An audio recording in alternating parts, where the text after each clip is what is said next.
کرے. جہاں عدل و انصاف کا معاملہ آتا ہے وہاں ہم تذکرے کے لیے، مثال کے لیے حضرت عمر فاروق رضی اللہ تعالیٰ عنہ کی مثال کو پیش کرتے ہیں. وہ بھی حاکم تھے، وہ بھی بادشاہ تھے. دیکھیں ان کی زندگیوں میں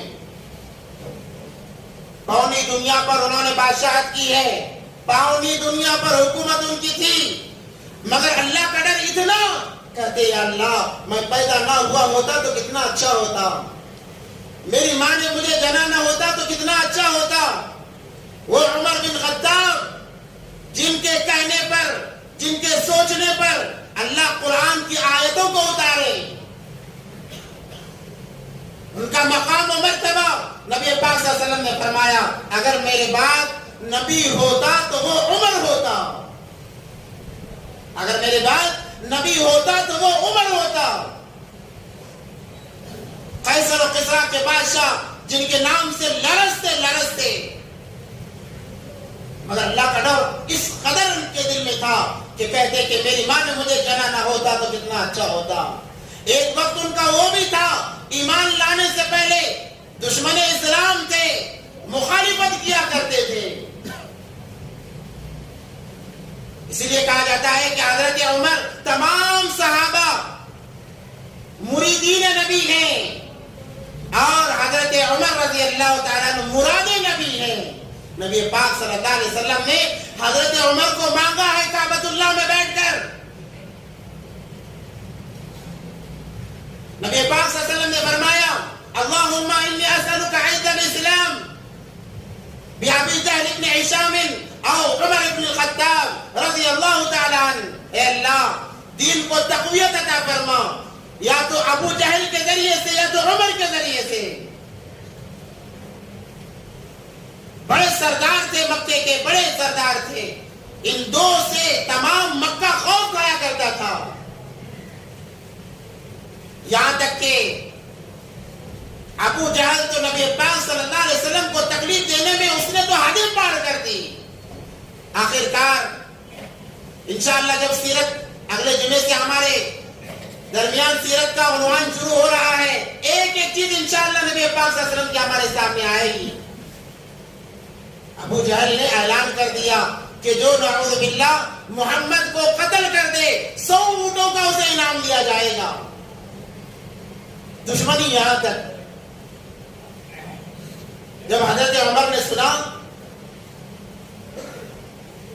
ایک تو خاندان کی طرف سے دباؤ کہ محمد صلی اللہ علیہ وسلم کے ذریعے سے لوگ اپنے پرانے دین کو چھوڑتے جا رہے ہیں، نئے دین کو اپناتے جا رہے ہیں، اور دوسری طرف انعام.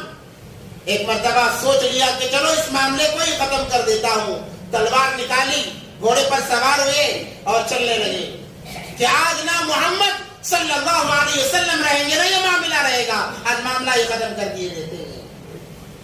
مگر وہ ذات ایسی ذات تھی جس کی نظر ان سے ملی وہ ان کا ہو کر رہ گیا، جو ان کے قریب گیا انہیں گلے لگا کر رہ گیا، اس لیے کہ وہ تو رحمت للعالمین تھے. الغرض تلوار لے کر، ننگی تلوار لے کر گھوڑے پر جا رہے ہیں. راستے میں ایک صحابی ملے، پوچھا عمر اتنے غصے میں کہاں جا رہے ہو؟ کہنے لگے کہ آج معاملہ ختم کر دوں گا. کیا معاملہ؟ آج تمہارے محمد صلی اللہ علیہ وسلم کو نعوذ باللہ قتل کر کے رہوں گا. تو وہ صحابی کو بڑا غصہ آیا، جوش آیا. اے عمر میرے نبی کی کیا بات کرتا ہے؟ جا پہلے اپنے بہن اور بہنوی کی خبر لے، ان کا حال تو تجھے معلوم نہیں، میرے نبی کی بات کرتا ہے. جب یہ بات انہوں نے سنی غصہ آ گیا کہ اچھا میری بہن بھی مرتد ہو گئی ہے. رخ موڑا اور سیدھا چلے گئے بہن کے گھر. جیسے ہی گئے آواز سنی قرآن پاک کی. جب انہوں نے حضرت عمر کی آواز سنی قرآن کے صحیفے کو فوراً بند کر دیا اور چھپا دیا. دروازہ پھر ٹکایا گیا. دروازہ جب بہن نے کھولا کہ پوچھا کیا کر رہے تھے؟ کہنے لگے ہم قرآن پڑھ رہے تھے. اتنا سننا تھا. حضرت عمر کو غصہ آ گیا، ایک تمانچہ اپنی بہن کو دے مارا. بہنوی آئے، بہنوی کو پکڑ کر اتنا مارا کہ لہو لہان ہو گئے.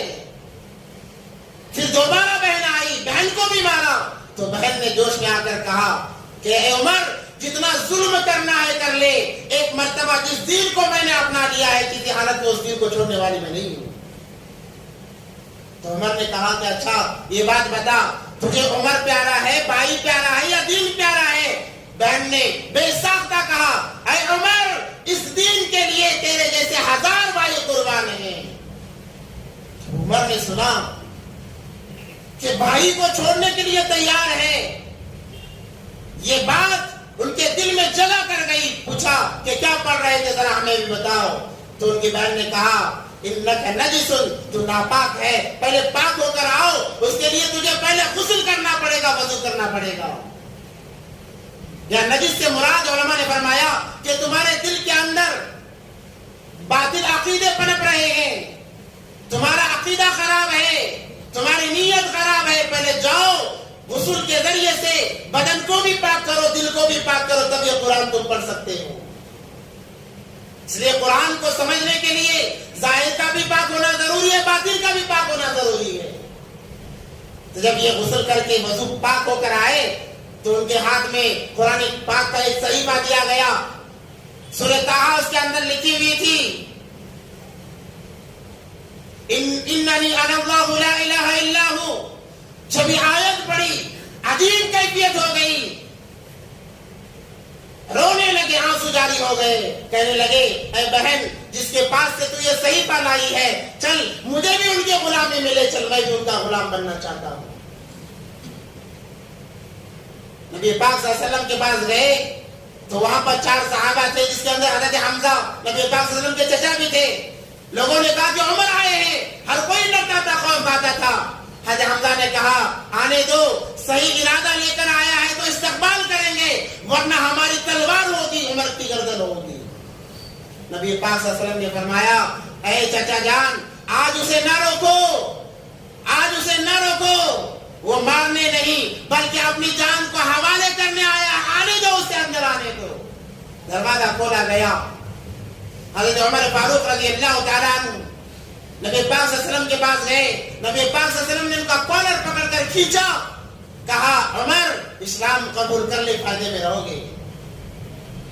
یہ بات کہنی تھی، عمر فاروق رضی اللہ عنہ نے کہا اے نبی جی آیا اسی لیے ہوں، پہلا ارادہ یہ تھا کہ آپ کو نعوذ باللہ قتل کروں گا، مگر اب میں اپنی جان آپ کے قدموں میں ڈالنے کے لیے آیا ہوں، آپ مجھے قبول فرما لیں۔ جیسے ہی عمر فاروق رضی اللہ تعالیٰ نے ایمان قبول کیا، نبی پاک صلی اللہ علیہ وسلم نے نعرہ تکبیر بلند فرمائی۔ علماء فرماتے ہیں جب عمر فاروق کا تذکرہ ہو تو اس نبی کی سنت کو زندہ کرو جس وقت میں نبی نے سنت کو زندہ کیا تھا۔ نعرہ تکبیر بلند فرمائی، تمام صحابہ نے نعرہ تکبیر بلند فرمائی۔ لکھنے والے لکھتے ہیں کہ مکہ کی وادیاں نعرہ تکبیر سے گونج اٹھی۔ تو چلو ہم بھی اس سنت کو زندہ کرتے ہیں، میں تکبیر کہوں گا، آپ اللہ اکبر کہو، یہ سنت رسول ہے، یہ سنت رسول ہے کہ جب عمر کا تذکرہ ہو، عمر کے ایمان کا تذکرہ ہو تو جوش کے ذریعے سے تکبیرات کا کہنا لازم اور ضروری ہوتا ہے۔ کہو نعرہ تکبیر، نعرہ تکبیر، نعرہ تکبیر۔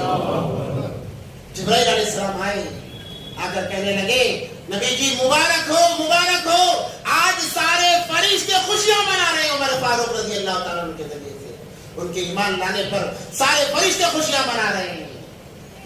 آپ کی دعا نے اثر کر دیا، آپ کی دعا رنگ لائی ہے، آج سارے فرشتے خوشیاں منا رہے ہیں۔ وہ عمر فاروق جب خلیفہ بنائے گئے، اصل خلافت کو سمجھانا تھا، بات لمبی ہو گئی، جب خلیفہ بنائے گئے